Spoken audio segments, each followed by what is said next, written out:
Grade 3 আমরা 10 করছি for forward flexion. আচ্ছা, লেফট হ্যান্ডটা আগে উঠবে, প্রথমে স্ক্যাপুলা দুটো জোড়া রয়েছে, ঠিক আছে, তুলুন তুলুন, লেফট হ্যান্ড আগে, লেফট হ্যান্ড, লেফট, হ্যাঁ, এলবো স্ট্রেট থাকবে, হ্যাঁ, রাইট হ্যান্ডটা ওকে ফলো করবে, লেফট হ্যান্ড আগে, ওনার রাইট সাইড এফেক্টেড, হ্যাঁ, আপনার রাইট সাইডের এটা, লেফট হ্যান্ড আগে তুলুন, লেফট হ্যান্ড আগে তুলুন, হ্যাঁ, এবার রাইট হ্যান্ডটা এবার তুলুন, এবার রাইট হ্যান্ডটা ফলো করবে, তুলুন, এবার এইটাকে 90 ডিগ্রি হোল্ড করুন, 90 ডিগ্রি, 1 2 3 4 5 6 8 9 10, নিচে নামান, খুব ভালো হচ্ছে, নিচে নামান, আরেকবার,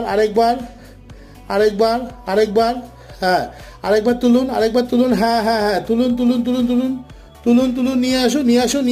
আসুন, ভেরি গুড, 90 ডিগ্রি পর্যন্ত তুললেই হবে, 90 ডিগ্রিতে নিয়ে গিয়ে একটু হোল্ড, তারপর রিল্যাক্স।